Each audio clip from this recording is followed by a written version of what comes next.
Hello, welcome to my channel. So I wanted to make a video all about my Pon and Leca poles.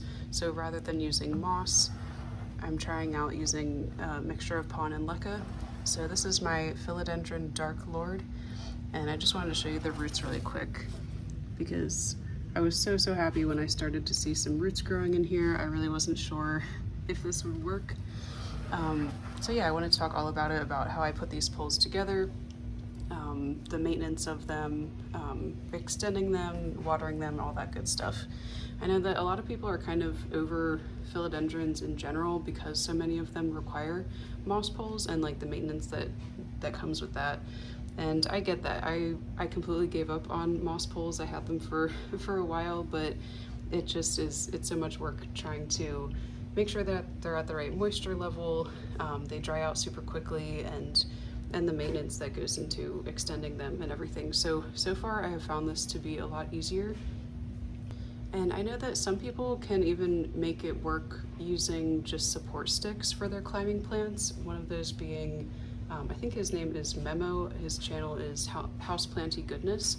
I see him growing quite a few climbing aroids and just having them on a support stick, and they're still sizing up, and I'm like, how are you doing that? Because I tried that for quite a while, but I just found that my plants would not size up with that, with just a support stick.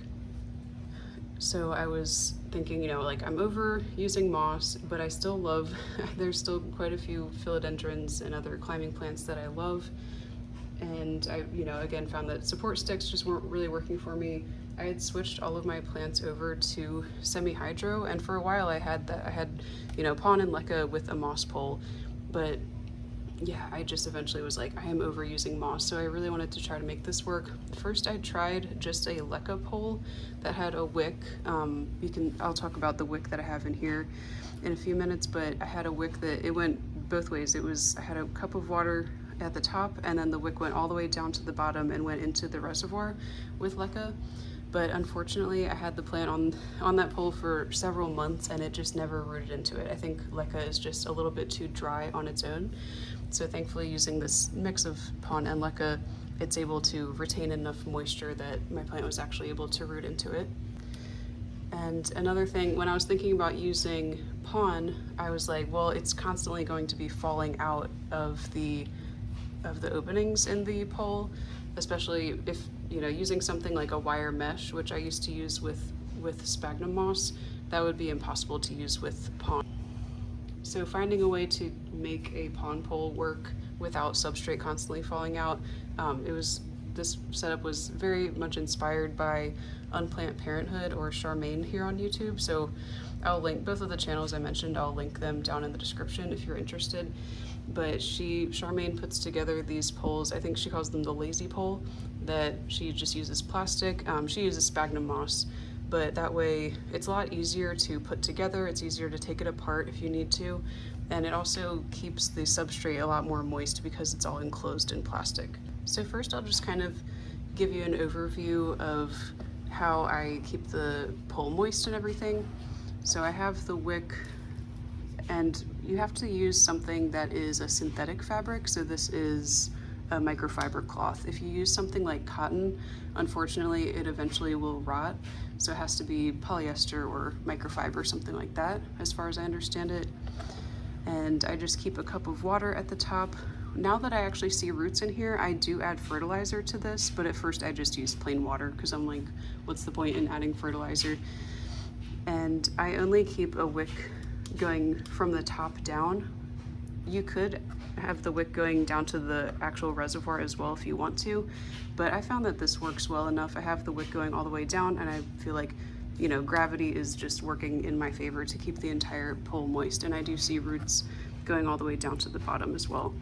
So I just make sure that there is some water in that cup. I find that I have to refill it probably about twice a week, and I'd like to find a way to where I don't even have to add water that often, but even twice a week, to me, that's pretty easy compared to when I would use moss, just constantly having to check on it. For this, like, it's just easier because I just look at it and I can tell if there's water in it or not, versus having to like check, you know, with moss, having to check if it's dried out or not.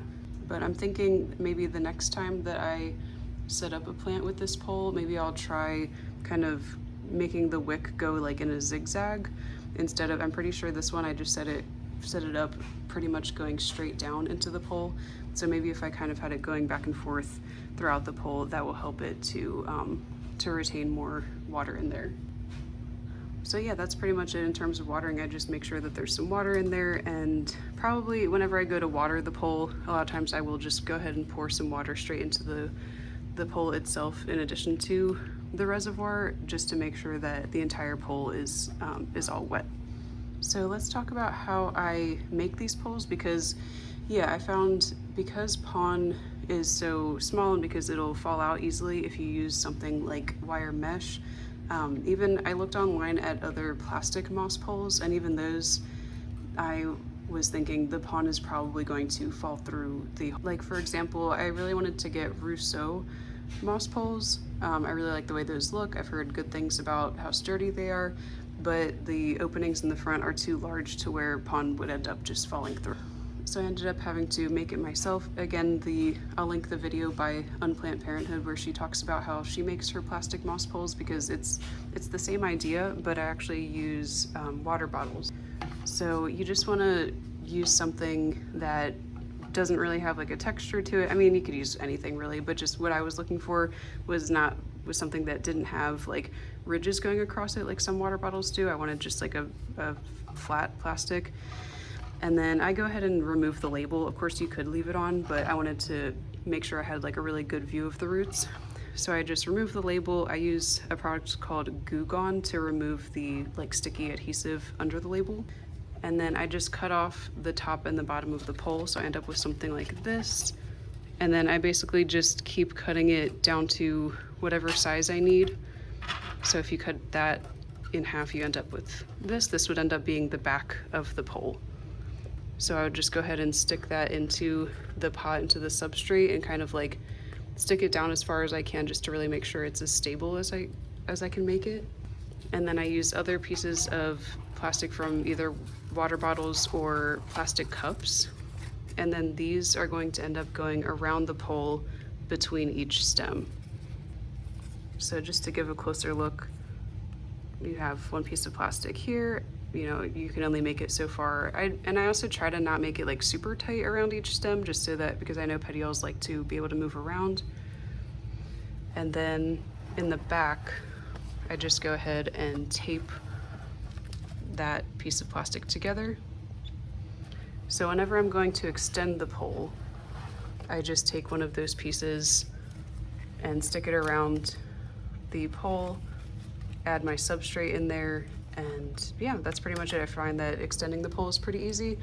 I have found so far that I have to extend the pole more often than I would with a traditional moss pole, but honestly I don't mind it because I find that it's so easy. And I also forgot to show that I also use just a plastic support stick in the back that's zip tied to the plastic. So I use like a single hole punch and just zip tie that in place, and the cup is also zip tied onto the top of that pole. So I will just quickly go ahead and show you one other plant that I have on this type of pole. So this is my Philodendron billietiae. I just wanted to show you a plant that has kind of a different growth pattern since it has much shorter internodal spacing. I don't even have a wick for this one since it's such a short pole. Just whenever I go to water the plant, I always make sure to add some moisture into that pole. And so far, you know, like this is all experimental. I haven't been working with these poles for very long. This plant so far hasn't rooted into the pole yet. I'm not sure if it's not as moist as the other pole because it doesn't have a wick, or because the billy does tend to be a little bit of a slower grower. So I can definitely make update videos in the future if anything changes, but yeah, I just kind of wanted to show another plant that's on this type of pole. So please let me know in the comments if you'd like to see a video the next time that I actually put one of these poles together. I'd be happy to make a video doing that, and just let me know if you have any other questions. Thank you so much for watching, and have a great day.